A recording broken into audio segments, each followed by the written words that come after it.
My father blamed me for 28 years for my mother's death. My sister stole my boyfriend and was the favorite.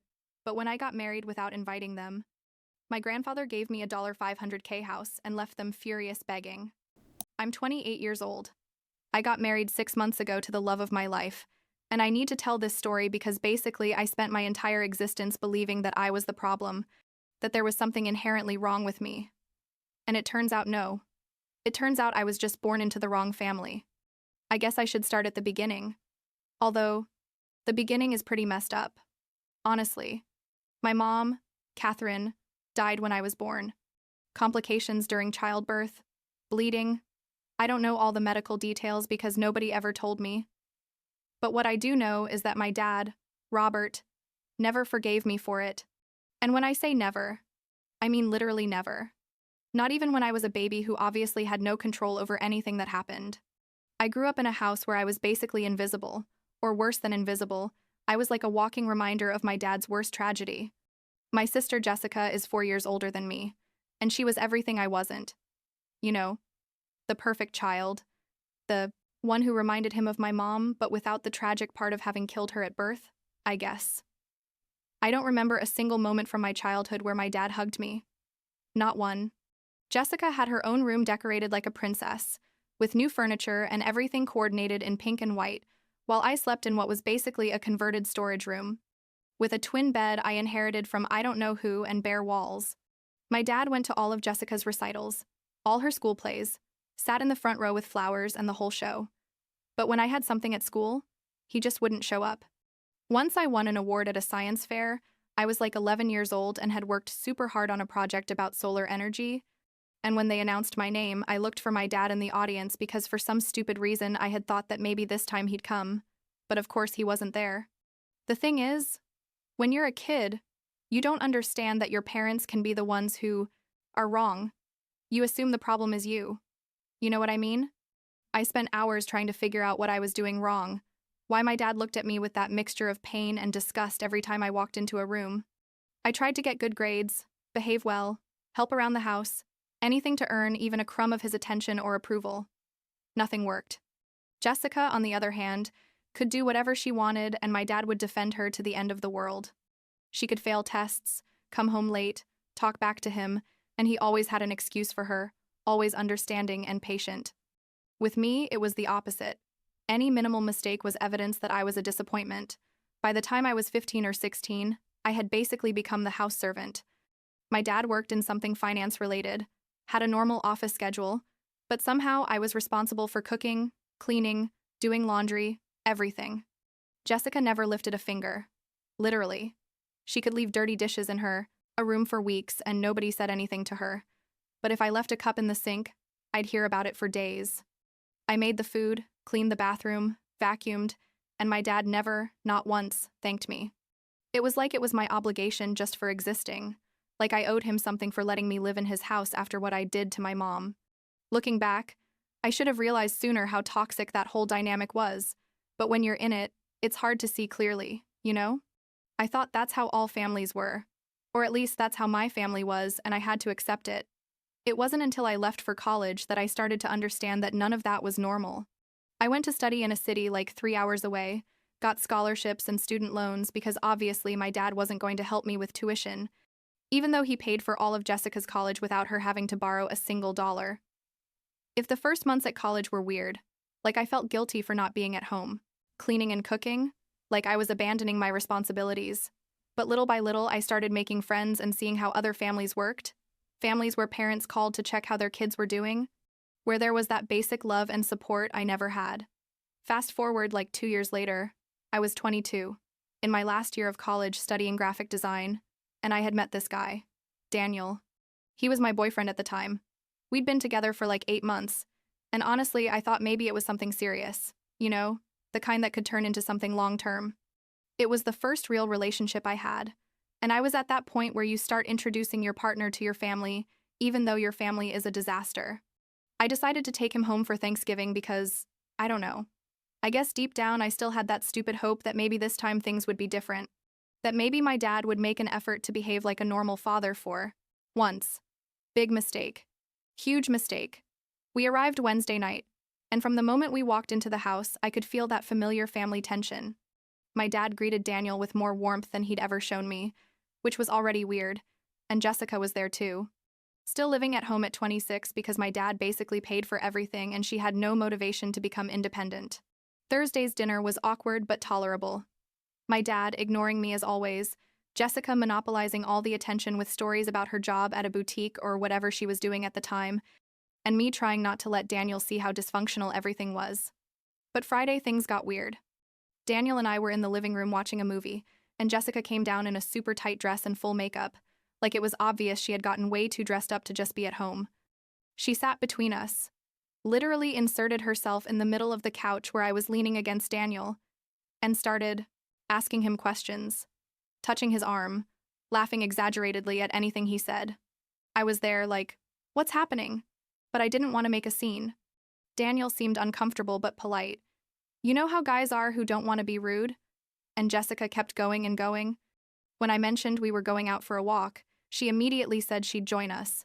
And my dad, of course, thought it was a wonderful idea. The rest of the weekend was more of the same.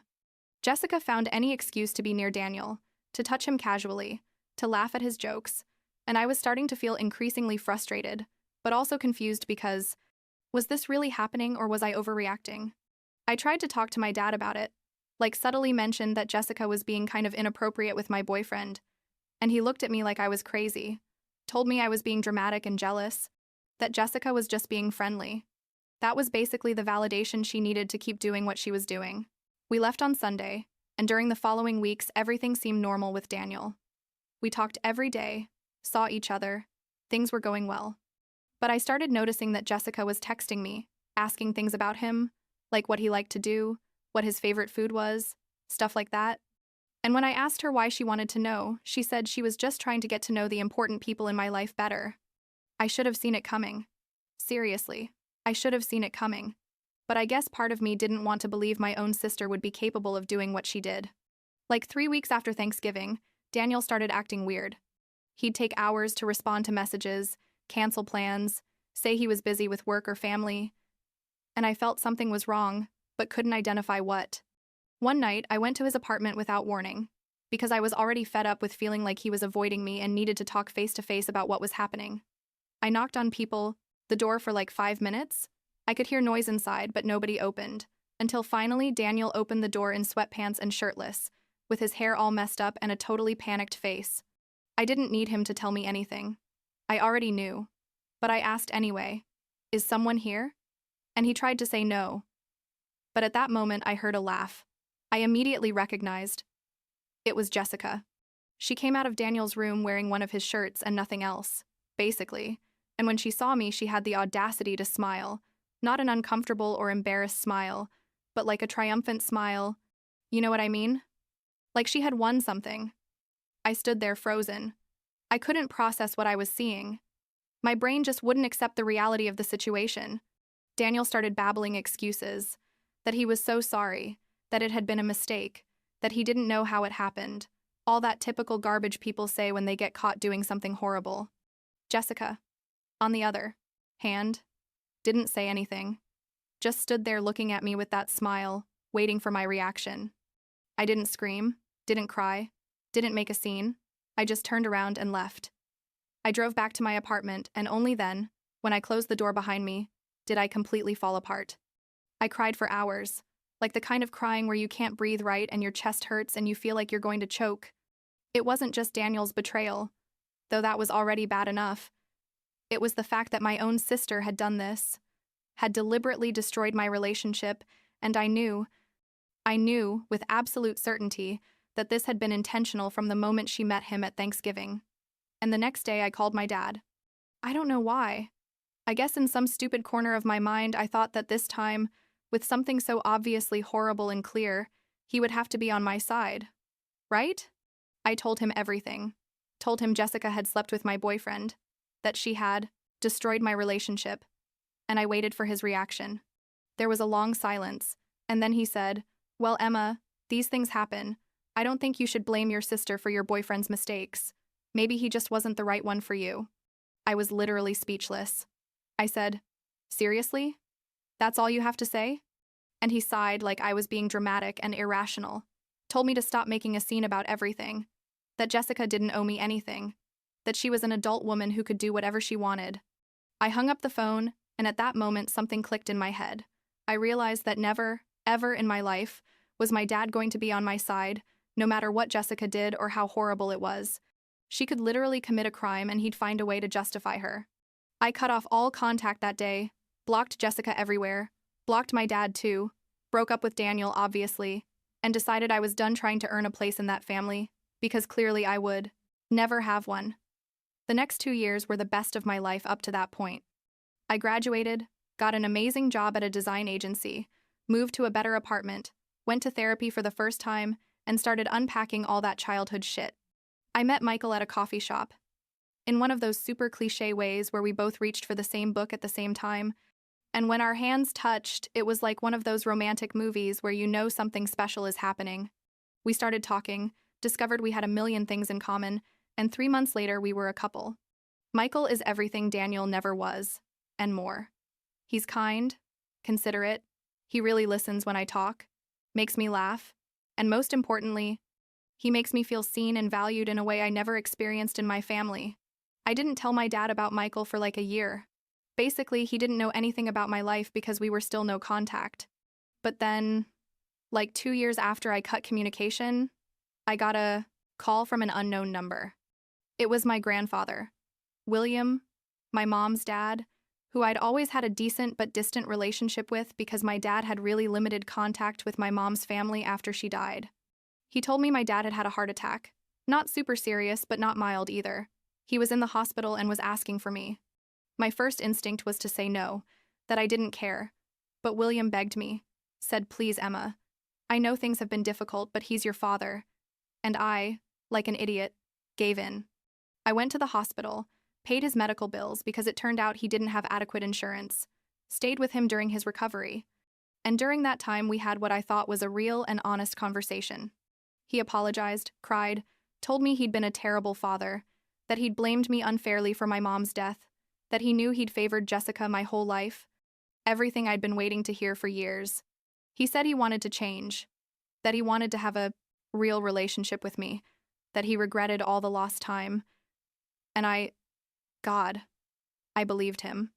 I wanted to believe him so desperately that I ignored all the warning signs, all the times in the past where things seemed to improve only to become horrible again. We started talking regularly again. I introduced him to Michael. We'd go out to eat sometimes, and honestly, it seemed like things were improving. Jessica was still living with him, obviously. Now she was like 30 years old and still couldn't support herself, but I avoided any interaction with her. I hadn't forgiven what she did and had no intention of doing so. Michael and I got engaged like 6 months after my dad and I reconnected, and when I told him about the engagement, he seemed genuinely happy for me, hugged me, got to know Michael better. Everything seemed to be going well. We started planning the wedding. Nothing too elaborate but nice, like 100 guests, an outdoor ceremony. Everything I'd always dreamed of. I asked my dad if he would walk me down the aisle, and he said it would be an honor, that he was excited to do it. We sent out invitations like 3 months before the date, and obviously Jessica wasn't on the list. I didn't want her there, period. After what she didn't deserve to be part of one of the most important days of my life. Like 2 weeks after we sent out the invitations, my dad called and asked if we could meet to talk.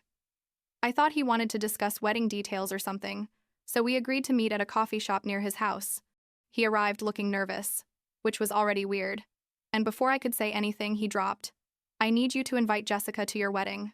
I stared at him like, "What?" And he repeated, "I think it would be good if you invited your sister. She's your only sister, and this is an important family moment." I told him no, that Jessica had done something unforgivable, and that I didn't want her at my wedding, that this was my day, and I decided who would be there. My dad got tense, started getting defensive, told me I was being vindictive and mean, that what happened with Daniel had been years ago and I needed to get over it. And that family was the most important thing, and I was breaking up the family over a mistake from the past.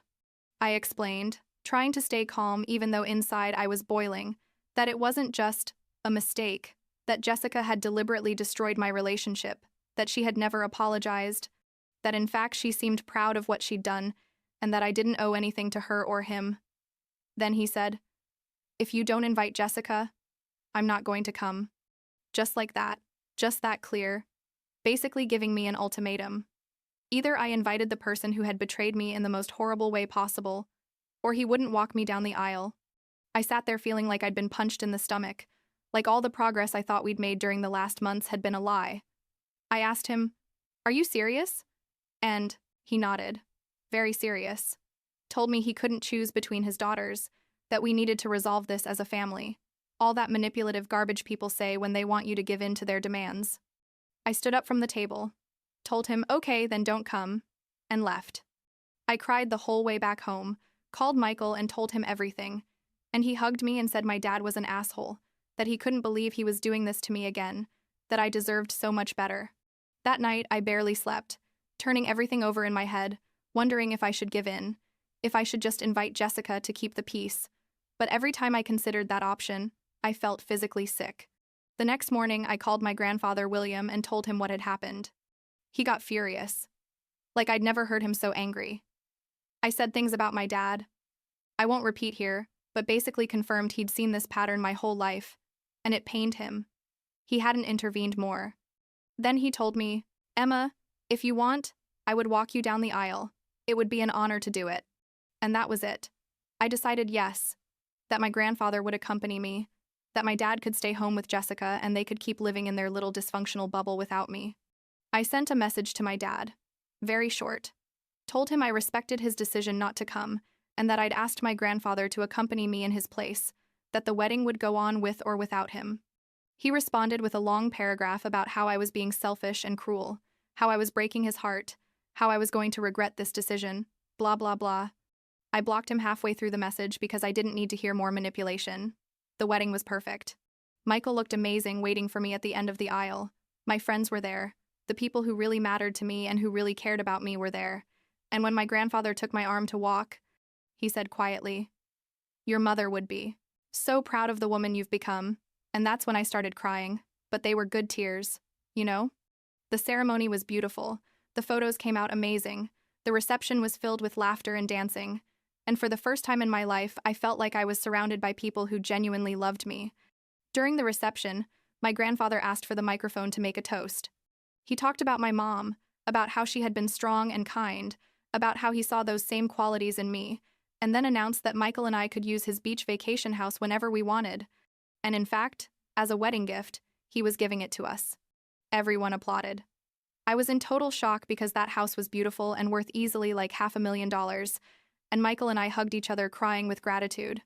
2 days later, when Michael and I were packing for our honeymoon, I got like 30 missed calls from Jessica and several text messages from a number I didn't have. Blocked. I assume it was a new one from my dad. The messages were basically accusing Michael and me of stealing the family inheritance, saying that house should be for Jessica because she was the older daughter, that I had manipulated my grandfather into giving it to me, that we were opportunists and selfish. Jessica sent a message saying they were going to sue, that property should legally be hers, empty threats, because my grandfather was perfectly within his rights to do whatever he wanted with his property. I ignored everything and we left for our honeymoon. We spent 2 weeks in Japan. It was amazing. I completely disconnected from all the family drama and just enjoyed being with my husband. When we returned, I found more messages. Now my dad demanding that we meet to talk about the house situation. Michael told me I didn't have to see him if I didn't want to.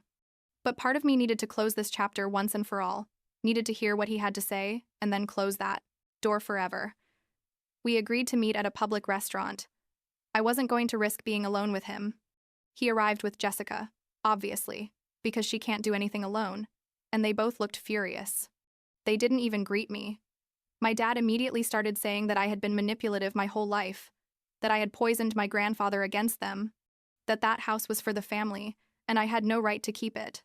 Jessica added that I had always been selfish, that I only thought about myself, that I had ruined her life by taking Daniel away from her. Can you believe it?